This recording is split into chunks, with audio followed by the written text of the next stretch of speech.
Hello guys, मैं राघव ओगना आप सभी का स्वागत करता हूं अपने YouTube channel let's crack TET पर। तो उम्मीद करता हूं आप सभी अच्छे होंगे, स्वस्थ होंगे और अपने अपने घरों में सुरक्षित होंगे।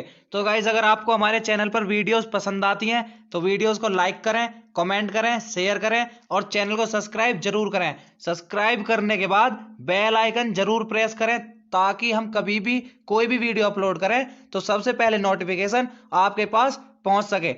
तो आज हम सेशन शुरू करते हैं। आज हम पढ़ेंगे संधियों के बारे में। हम जैसा कि पहले हम 2 वीडियो बना चुके हैं संधियों के लिए, हम बता चुके हैं आपको। एक वीडियो हमने बनाई थी स्वर संधि और एक बना चुके हैं व्यंजन संधि, जो कि कल अपलोड हुई थी। और आज हम क्या पढ़ेंगे? विसर्ग संधि। तो बेसिकली एक सीरीज थी जो कि तीनों संधियों के लिए हमें वीडियोस आपको प्रोवाइड करानी थी, आपको थोड़ी सी नॉलेज अच्छे से प्रोवाइड करानी थी। तो हम पढ़ चुके हैं स्वर संधि और व्यंजन संधि के बारे में, आज पढ़ेंगे विसर्ग संधि के बारे में। तो सबसे पहले थोड़ा सा संधियों के बारे में जान लेते हैं। अगर आपको स्वर संधि या व्यंजन संधि पहले से समझ नहीं आती है या फिर आपको अच्छे से समझनी है तो आप लिंक डिस्क्रिप्शन में आपको मिल जाएगा, वहां से आप जाके चेकआउट कर सकते हैं। तो सबसे पहले जानेंगे संधि के बारे में। तो जैसा कि आप देख सकते हैं संधि क्या है कि संधि है ध्वनियों का मेल। अब ध्वनियों का जो मेल होता है उसे क्या कहते हैं? संधि। अगर परिभाषा देखें तो संधि की परिभाषा है कि दो निकटवर्ती वर्णों के परस्पर मेल। अब जो दो निकटवर्ती वर्ण होंगे, वर्ण मतलब अक्षर, तो उनके परस्पर मेल से जो विकार या परिवर्तन उत्पन्न होगा उसे क्या कहेंगे? उसे संधि कहते हैं। अब संधियों के हमने आपको प्रकार बताए थे। पहला था स्वर संधि, फिर व्यंजन संधि और विसर्ग संधि। स्वर संधि और व्यंजन संधि हम आपको डिटेल में समझा चुके हैं, लिंक डिस्क्रिप्शन में मिल जाएगा, जाके चेकआउट कर सकते हैं। और आज पढ़ेंगे विसर्ग संधि।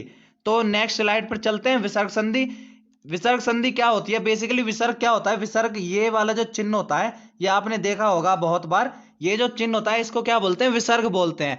तो इसके मेल से जो संधि बनेगी वो क्या बनेगी? विसर्ग संधि। अब इसके कुछ नियम है जो हम आपके साथ डिस्कस करेंगे और आपको ट्रिक भी बताएंगे कि कौन सी संधि कैसे पहचाने। तो चलते हैं नियम की तरफ। तो पहला नियम क्या कहता है? पहला नियम कहता है, आप देख सकते हैं कि स और स। अब हिंदी वर्णमाला में 3 तरह की स होती है, आप सभी जानते होंगे।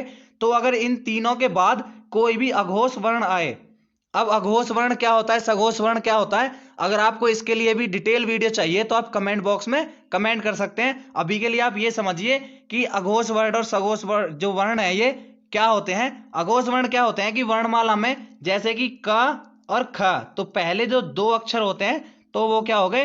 वो हो गए अघोष वर्ण। और जो लास्ट के जो बचेंगे आपके 3 अक्षर और बचते हैं ग घ अंग, वो क्या होंगे आपके? वो होंगे आपके सघोष वर्ण, जो यहाँ पे आपको नियम नंबर 2 में देखने के लिए मिलेगा। तो अभी के लिए आप इतना समझें कि अघोष वर्ण मतलब पहला और दूसरा, और सघोष वर्ण मतलब तीसरा, चौथा और पांचवा जो वर्ण होगा वो कौन से होंगे? वो होंगे आपके सघोष वर्ण। तो अगर आपको डिटेल में वीडियो चाहिए तो कमेंट बॉक्स में कमेंट कर सकते हैं, आपको वीडियो मिल जाएगी।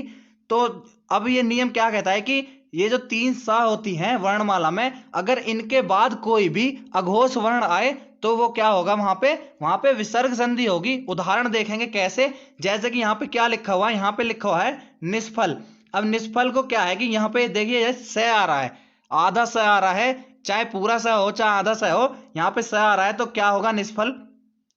अब निष्फल को क्या लिखेंगे? और इसके बाद गए फ। फ आ रहा है, ये क्या हो गया? अघोष वर्ण हो गया, क्योंकि प और प के बाद फ, तो पहला और पहले के बाद दूसरा, तो ये हो गया अघोष वर्ण। तो इसे क्या लिखेंगे? निहि प्लस फल। अब निहि प्लस फल क्यों लिखेंगे? स कहाँ गया? स गया इस विसर्ग में, स छुप जाता है। तो उम्मीद आप समझ गए होंगे। वरना आप यहाँ पे देखें हरीशचंद्र। अब हरीशचंद्र में क्या है? यहाँ पे ये वाला सा आता है, जैसे अगर लिखें तो हरीश चंद्र, तो हरीश चंद्र में क्या है? ये वाला सा आएगा। तो फिर वही बात है कि सा क्या होगा? वो छिप जाएगा। इसकी जगह क्या आएगा? इसकी सा की जगह क्या लगेगा? सा की जगह हम देखें तो सा की जगह विसर्ग लगेंगे और ये छिप जाएगा, तो हरि प्लस चंद्र। अब इसको बोलते कैसे हैं? जैसे हरि हरि हरि निहि ऐसे करके बोलते हैं। तो नियम नंबर 2, नियम नंबर 2 क्या कहता है कि ओ की जो मात्रा होती है, ये वाली ओ की जो मात्रा होती है, ये वाली जो मात्रा होती है ओ की, तो इसके बाद कोई भी सघोष वर्ण आए या फिर य र ल व और ह, ये वाले वर्ण आए तो क्या होगा, विसर्ग संधि होगी। और उस ओ को हटा के हम क्या करेंगे, विसर्ग का चिन्ह लगा देंगे पहले वाले, जो पहले वाला शब्द का जो पहले वाला भाग है उसके पीछे, उसके साथ। तो क्या होगा कि अब आप एग्जाम्पल से समझें, ऐसे तो समझ में शायद ही आया हो, तो एग्जाम्पल देखें। एग्जाम्पल क्या कहता है कि मनोविज्ञान। अब मनोविज्ञान मतलब जैसे कि अब देख रहे हैं आप मनोविज्ञान, तो मनोविज्ञान में क्या आ रहा है कि वह आ रहा है, यह आ रहा है वह, तो यहां पे आप देख सकते हैं वह ओ के बाद, तो ये क्या हो गया मनः। अब ओ हटा दिया हमने, क्या लिख दिया, मनः प्लस विज्ञान। अब नेक्स्ट देख सकते हैं तपोबल, ओ के बाद क्या है, ब आ रहा है, ओ के बाद क्या आ रहा है, ब, जो कि क्या है, एक सघोष वर्ण है। तो हम क्या करेंगे, तपह, ओ की जगह क्या कर देंगे, विसर्ग, तो तपह प्लस बल।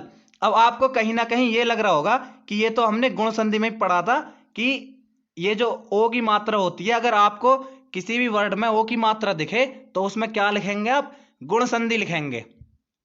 लेकिन थोड़ी सी समझने वाली बात यह है कि अगर आप यहां देखें तपह प्लस बल, तो तपा प्लस बल, इन दोनों का अपना अपना अर्थ निकलता है। अब अगर इस तपोबल को हम गुण संधि के हिसाब से अगर संधि विच्छेद करें तो संधि विच्छेद क्या होगा, तपोबल का क्या संधि विच्छेद करेंगे आप, तो जैसे उसमें होता था गुण संधि में, तो उसका ऐसे होगा कि तप प्लस उबल, तप प्लस उबल। तो अब देखें आप, तप तो वर्ड है लेकिन उबल जो है कोई भी वर्ड नहीं है, कोई इसका अर्थ नहीं निकल रहा उबल का, तो मतलब क्या हो गया कि ये हो गया गलत। तो थोड़ा सा ये बात याद रखें कि डायरेक्ट ये ओ की मात्रा देख करके गुण संधि, या फिर ये डायरेक्ट ओ की मात्रा देख करके आप विसर्ग संधि ना लगाएं। एक बस ये थोड़ा समझने वाली बात है, थोड़ा सा समझें कि आप पहले संधि विच्छेद करके देखें, अगर दोनों शब्दों का पूर्ण अर्थ हो, अपना अपना सही सही अर्थ निकल रहा हो, तो आप क्या करेंगे, उसमें विसर्ग संधि। अगर एक का अर्थ निकल रहा है दूसरे का नहीं निकल रहा, तो उसमें क्या करेंगे आप, उसमें आप गुण संधि करेंगे। ठीक है बात, तो चलते हैं नेक्स्ट। तो नियम नंबर 3 क्या कहता है, नियम नंबर 3 कहता है, देख लेते हैं एक बार, कि र के बाद ये ऊपर वाली जो र होती है, इसके बाद अगर आपको क्या मिले, य र ल व, या फिर क्या मिले, सघोष वर्ण मिले, यहां पे लिखा नहीं गया, सघोष वर्ण मिले देखने के लिए, तो आप क्या टिक करेंगे, उसमें विसर्ग संधि टिक करेंगे। य र ल व या फिर कोई सघोष वर्ण देखने के लिए मिले तो क्या करेंगे, विसर्ग संधि टिक करेंगे। आप जैसे उदाहरण में देखें, निर्गुण, निर्गुण में अगर ये वाली र के बाद देखें तो या, तो इसके ये क्या हो गया, निहि प्लस गुण हो गया। निर्जन में देखें तो निर्जन, तो क्या हो गया, निर्जन में भी क्या हो गया, निहि प्लस जन। क्यों हो गया, क्योंकि र के बाद ये जो ऊपर वाली र होती है, इसके बाद या तो य र ल व आए, ये वाले वर्ण आए, या फिर कोई भी सघोष वर्ण आए, तो आप क्या करेंगे, वो हो जाएगी विसर्ग संधि।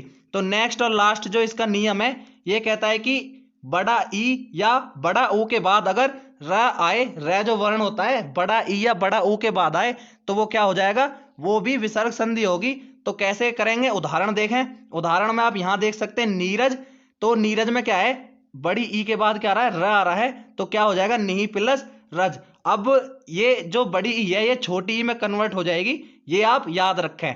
जो नीरज में बड़ी ई आती है, ऐसे नीरव देख सकते हैं या नीरज देख सकते हैं, कोई भी वर्ड देखें, तो जैसे नीरज, तो ये नीरज हो गया। अब इसका अगर संधि विच्छेद करें तो बड़ी ई के बाद र आ रहा है, तो हमें देखने के लिए मिला कि विसर्ग संधि है, माइंड में आया विसर्ग संधि।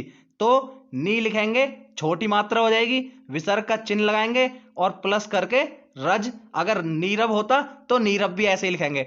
तो उम्मीद करते हैं आपको वीडियो पसंद आई होगी। और कल हम आपको पढ़ाएंगे क्या, कल हम आपको पढ़ाएंगे कि अलंकार क्या होते हैं, अलंकार, शब्द अलंकार और अर्थ अलंकार। अगर आपको अलंकार समझने में कोई भी दिक्कत है तो कल वाली वीडियो जरूर देखें।